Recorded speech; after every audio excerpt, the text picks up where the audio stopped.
As we all know, health is undoubtedly the truest form of wealth. Without health, all these technological advancement would not even be possible or would even matter. But as for now, to reinvent the future, we're going to go back to those topics. Please allow me to invite our next speakers, Mr. Saad M. Waraj, the Chief Technology and Information Officer of PTCL, as well as Mr. Nathan Sivagananathan, the co-founder of Hatch and partner of Patamar Capital and Kimin Holdings of Sri Lanka. And please also allow me to invite to the stage Mr. Andy Smolek, the fractal networking expert and entrepreneur of the United Kingdom. Thank you very much, gentlemen. And today, ladies and gentlemen, they're going to be emphasizing on the future of digital Pakistan, investing in Asia, as well as the power of fractal networks. But first, Saad, I welcome you to deliver your presentation. Thank you.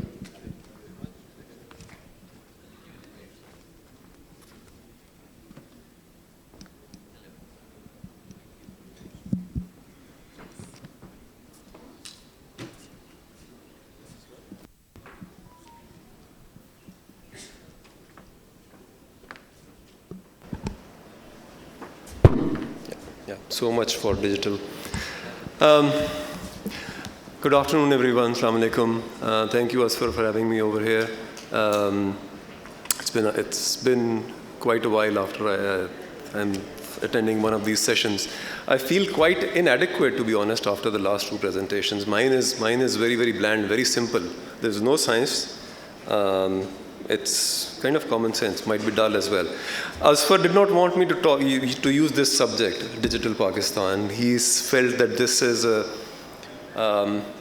very commonplace, very trite word, used too much, has been talked about a lot. What does it even mean? And he has a point. Digital or digitization or whatever, what does it really mean? Essentially incorporating technology, digital technology, in the way you interact with companies, with individuals, or companies with each other, companies with the government with the people, etc., etc. Integrating digital technology, not just technology. An airplane is also technology. An airplane has made an impact. Digital technology in your way of life so that it fundamentally changes the way we live our lives. So we've digitized quite a bit, but are we quite there yet, or do we even understand that it's absolutely not sexy, the digitization part? A couple of examples. So the thing is that it has to lead to a cultural change as well. Give you very small examples. We are a service provider. We provide a service for which people are supposed to pay us. Most of our customers pay us through banks. People are expected to go to the bank, present the bill, and the teller looks at the bill, asks for the exact amount, and stamps the bill as paid, and then eventually they tell us that they have received the bill. We said, why don't we facilitate our customers and allow them to make partial payments? I mean, it's possible that I have a bill of 1,000 rupees. I don't have 1,000 rupees. I want to make a small payment, and I'll take care of the remaining part later. It took us 18 months between our own organization and few of the major banks we deal with to allow our customers to make partial payments, simply because it was shifting from a very old school paradigm where a person had to come in with a physical piece of paper, go to the teller, make the payment, to them walking up to the teller and saying, this is my phone number or this is my login ID, can I please make a deposit of this much in my account? It actually took us 18 months. And we are a telecom provider. We have been a technology company for the last 70 years, and banks in Pakistan are fairly advanced as well in terms of technology. So, another small example. My father, he has to pay utility bills every month, and the utility bills come at different times, so electricity and then gas and then water and etc., etc. Every time he sends a guy to the bank who withdraws the exact amount, then goes to another bank to make the payment. And I've been telling him for the last many years, look, I can enable you to do this from your phone through an app. You can do it in 2 minutes. He has two reasons. First, he says this is one of the very few activities I have in life, so I need to have something to do 2 or 3 times a month. But secondly, where's the proof of payment? What if I make the payment through this app or whatever, and the provider says I haven't made the payment? Where's my proof? I need the physical stamp. I need the physical stamp. I said, why? So you will have a transaction log. He said, what's a transaction log? He said, I told him it will be present on the bank statement. He said, too complicated. Secondly, again, going back to the culture change part, so he retired about 25 years ago, and he was a government servant when he worked. He's been audited twice by the taxman, and he says, I need to keep my records. What if they come for the third time? I need to have physical proofs of payment.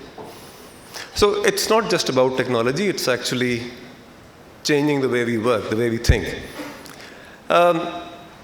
So we'll talk about Pakistan overall, where we are right now, what we, or I, think about building, it's mostly we, building a digital society, what the government of Pakistan or the policy makers, not necessarily the government of Pakistan, the policy makers think about what the journey should look like and what we are doing. The second part, so my presentation, essentially my content is the first 3 or 4 slides. The rest is shameless promotion of my company, which I'm obligated to do.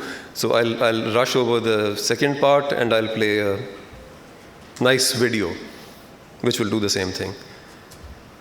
So Pakistan, I need to look at these numbers.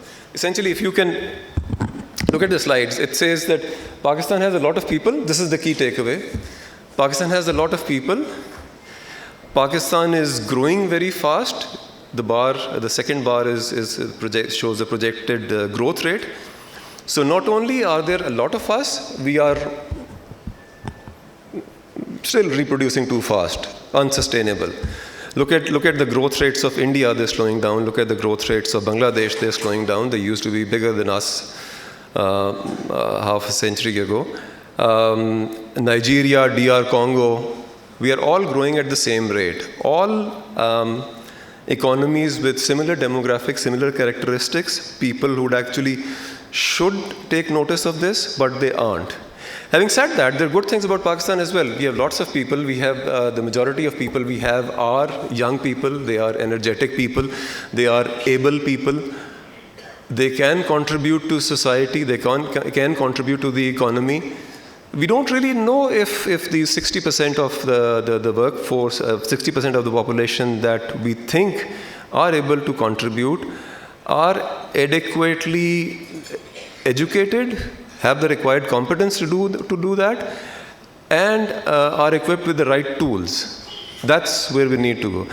Other than that, you will see that we have fairly decent mobile phone connectivity, so the basic connectivity part we are taken care of, but still a long way to go. Moving along, again, lots of numbers. So internet users, so there are 3 numbers: broadband penetration, 3G, 4G penetration, internet users. Take these numbers with a grain of salt. So depending on who you talk to, these can be interpreted in any different way you want to. The numbers at the bottom are very interesting, and I'll come to some of the implications of these icons at the bottom: Facebook, Instagram. So we have 36 million people who actively use Facebook and are very happy to share every single aspect of their life with a lot of people. It makes them happy, good for them. We share activities of where we've been, where we want to go, what have we eaten. Around Eid time, we like to share a lot of pictures of dead animals with blood, etc., etc. So to each his own, but there's 36 million people in Pakistan who are actively using this. Instagram, again, sharing pictures, this is what I've done. LinkedIn, mildly, somewhat productive, somewhat useful. These are my opinions, by the way. So people will have different opinions about social media. Twitter is a place where you will find a lot of opinionated people like myself who want to tell everyone else how wrong they are and how everything about what they understood about life was different. But these are the key stats about Pakistan. So internet access needs to improve. Broadband is kind of okay, still needs to get there, but now moving on, look at these. So we've made, the previous slides were good, 70 million, etc., 70 million out of 160, good number, 160 million phone users, interesting, impressive number. Look at these numbers. Pakistan has, in terms of broadband penetration, and this is from a consultant slide, so this is a like group of economies. So Pakistan, India, Bangladesh, everything we do, we need to compare it with India. So if we're better than India, we're very happy. Even if we're marginally better than India, we're very happy. In this slide, we are as sucky as India, so I don't know if that's good or bad. So Pakistan has less than one user, 1 in 100 people who have access to fixed broadband. The similar countries that have been lumped together here, their average is around 6. So we need to achieve at least 7 times growth to at least come to the regional benchmark. So look at countries like Saudi Arabia, fine, lots of money, state funded, okay. Egypt, not really state funded, indigenously developed. Turkey, completely different story. Malaysia, completely different story. One of the things, it's very difficult for me to read my slide here, but one of the things that is mentioned on this slide is that 40% of population is English speaking or can comprehend English. That's a good thing if you want to monetize it, if you want to make use of it. Having said that, if you look at countries like Turkey, Malaysia, Japan, South Korea, North Korea, etc., there are tons of countries, there are tons of examples that have made it happen without having a large English-speaking population. So it's an enabler, it can help, but I mean, that's not what is holding us back. So this is where we come to. So if there are any 5G evangelists in this room, I met one over lunch, and he said, so what are you guys doing next? So I said, yeah, fixing the network, serving the customers, nothing very rocket science, nothing fancy. What about 5G? Aren't you doing 5G? You should do 5G. So PTA did a good thing a couple of days ago. PTA made a presentation in front of a standing committee of the parliament, either the upper house or the lower house. And they explained to the standing committee on IT, on tech or technology or telecom, that this 5G thing is nice. It will take a few years to happen, maybe 5 to 7 years in the context of Pakistan to happen. It's about getting closer to the customer. It's about having ability to deliver more data, but there has to be a reason to deliver more data. And the closer you need to get to the customer, the more it will cost you. So the infrastructure costs go up exponentially the closer you want to get to the customer. So yes, very nice, very sexy. We can use South Korea's examples. We can use all of those examples, but it will take us a lot of time to get there. There has to be need first to actually use that much data. Coming back to the 0.9 out of 100 users broadband connectivity, the reason this is so is because we as a country were doing okay in terms of connectivity. We came out with some very actually good telecom policies a couple of decades ago. And then somehow we thought that we want to shift our focus and move on to the newer, fancier things like mobile and et cetera, and we completely forgot about this part. Now that technology is progressing, we are finding out that we should have continued to do the basics. We stopped to do the basics. This is why we are lagging, and the other countries have kept on growing. So, coming to our concept of digital society or digital economy or whatever, what does it take? ICT in education. Forget ICT. You need to have education. ICT will happen automatically. You need to have education. We don't have education. There will be people sitting in this room who will say that, look, we have enough ICT in education. My kids go to school and they do their homework is given to them on an iPad, or they have a website, etc., etc. We're not talking about the crowd that goes to the Beacon House or City School or Grammar School or HSN, etc. We're talking about the kind of people who were shown in the Telenor Easy Paisa video. There is no education. So ICT will happen later. There has to be education first, then ICT can come into education. infrastructure development and national fiber strategy. These are the two very non-sexy things that we forgot about. These are the absolute basics. The more data you need, the more technology you need to have the ability to carry that data. That can only happen if you are able to lay fiber.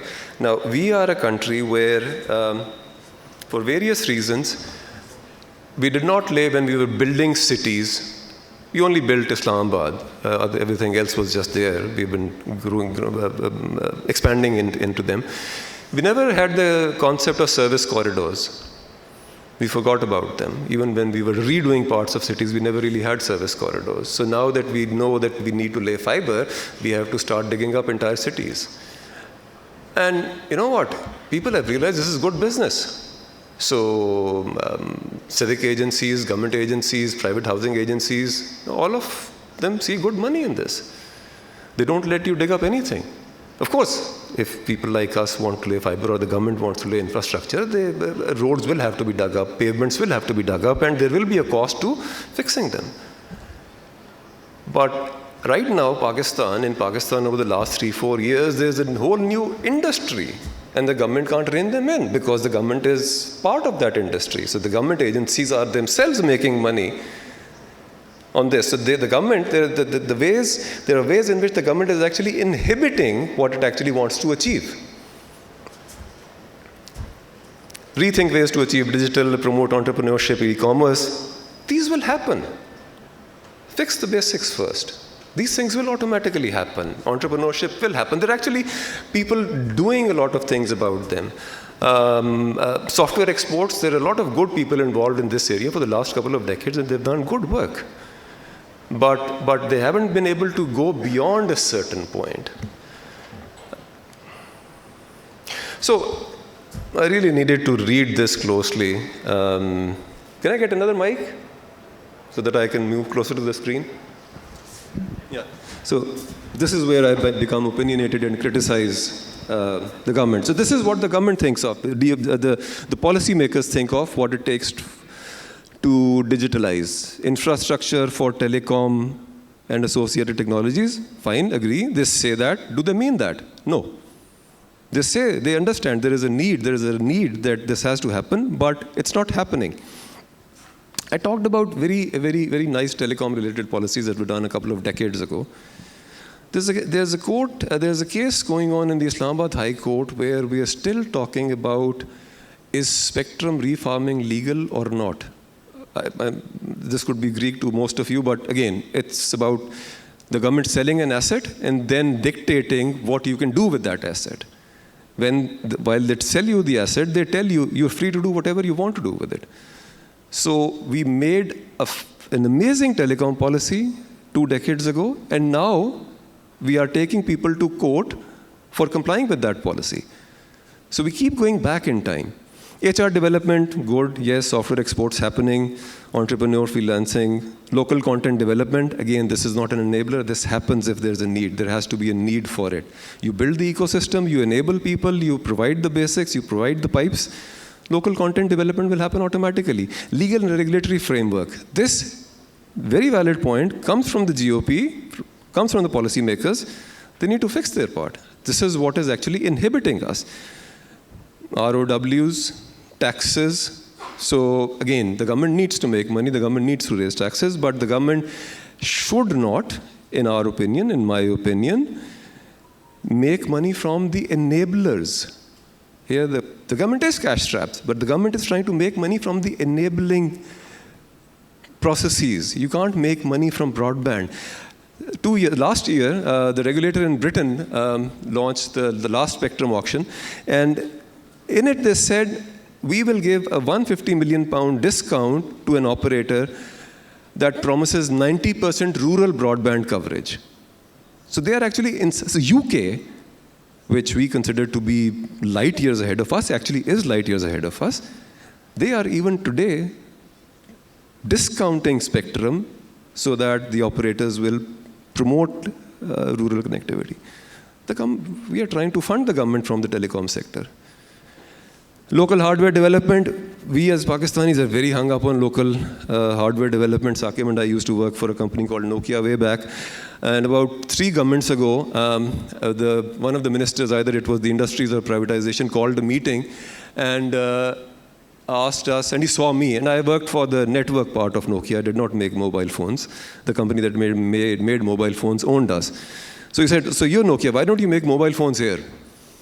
And before I could answer, there was another gentleman sitting in the room, and he said, look, you said that to us, and we set up a factory, and we spent tens of millions of dollars on setting up the factory. And right before we started rolling out the product, you changed the tariff regime. And now we're dead. We will never invest in this country again. So yes, we can make hardware. We don't necessarily have to make hardware. But if we are very hung up on making hardware, we need to have consistency in policies. We need to have consistencies in tax regimes. We need to have consistent policies that don't change every 3 or 4 or 5 years. So these are the things, nice things. They actually say, all of this is from the policymakers, from the government, very recent, last few years. They don't act on it. The sectors completely agreed. It's IoT, AI, robotics, very fancy again, like 5G. They want this to happen. They are the biggest player that can make it happen. The power sector is 100% owned by the government of Pakistan. We still have not been able to figure out the automatic meter data collection thing. The government tries to run RFP after RFP. There are donors who want to give us money, have been wanting to give us money for the last decade. So it's beyond, the point of my entire presentation is it's beyond sexy buzzword. It's actually very, very basic. So the bottom part is what we are doing. We are providing connectivity, et cetera, et cetera. The video will do it much better than the company promotion part. The video will do it much better than me. Again, we have lots of fiber, we have lots of radio, we have submarine cables, we are bringing another submarine cable. The point is, the more data is generated, the more data the country generates, we will be able to carry it, not only for us, but also for the others. A very fast network. I'll just skip over these things. I want to talk about something I talked about earlier when I mentioned the social media thing. So essentially, this slide essentially means that we are the best network in Pakistan. So the CCO asked me to say this, so I have to say this. And I actually believe in it as well. Something that actually jives with the policymakers as well, cloud, et cetera, et cetera. So we are the pioneers in launching commercial grade cloud services that customers have started to trust. Again, small example of where policymakers go wrong, where as a society we are not really there quite yet. I don't know if there are any bankers here or not. The State Bank does not allow any bank to move their core workloads to any other facility. So we are a company that is 62% owned by the GOP. The GOP wants us to facilitate digitization of the economy. The regulator, between us, our board, the telecom regulator and the financial regulator, we have not been able to solve this problem yet. So, but we're there. Whenever they're ready, we're there. Incubation centers. This is a very neat idea. This started a couple of years ago. We are running an incubation center. We provided a facility in Peshawar to run the NIC in Peshawar. There is another one in Karachi. We are participating with them as well. If any of you don't know of this initiative, I strongly encourage you to go and visit them. These are an amazing bunch of people. The Peshawar people, I mean, we met a company that is making an electric motorbike. Safety issues aside, but I mean, you need to admire their creativity. There's a company that we are doing a pilot with that does some sort of remote site monitoring. Very, very basic, but again, completely indigenous ideas. They are assembling the boards, they're doing everything themselves. Very young kid, very bright kids. There's a company that makes Peshawari chappals and started retailing them, selling them over the internet. Amazing kids. The kids we met in Karachi, unbelievable. There's a company, there's a startup who's into 3D printing, and not only that, they're making robotic prosthetics. Unfortunately, it's a very bad thing. We don't even have the data, by the way, of how many people in Pakistan or in this geography need prosthetics because of the terrorism that we've lived through over the last 10, 15 years. In Pakistan and Afghanistan, people have lost limbs. It's something which is absolutely not affordable. So, strongly encourage all of you to take out time and visit these incubation centers. I visited the one in Karachi, I visited the one in Peshawar. The Peshawar people are working with us. You actually want to encourage them, you want to support them. Yes, Mr. Saad Waraj, unfortunately, due to time limitation, we're going to have to wrap it up to allow other speakers to present their presentation as well. Okay. Thank you. Just one last thing. I talked about Facebook, etc., etc. We haven't really talked about it. By the way, I still need to do the promotional video, so Asfar promised me that. We never really talked about digital rights or privacy. One of the speakers earlier talked about it. It's a very important point. Do you even know, people in this room, do you even know how much of your data is being used by whom? The government wants to collect taxes. A few months ago, the government said, whenever I go to a retailer and I spend X amount of money, I need to give my ID card. No, I will not do that. I support the government making taxes, making money from taxes, but I will not give my ID card to just anyone. I will give it to the state, I can give it to the bank, but I cannot give it to anyone. Right intentions, but people need to think about this. Last thing, there's a documentary on Netflix called The Great Hack. Strongly recommended. It tells you how the 2000 election was supposedly stolen. By manipulating the data, all of us willingly put out on the internet, on Facebook, on Twitter, on Instagram, on all of those things. And at the end, all they needed was to shift in 3 major states, change the opinion of 78,000 people. 78,000 people in a country of 350 million were able to swing an election. So while all this is very good, we also need to start thinking about digital rights as well as digital privacy. Thank you very much. Video चला दें जी.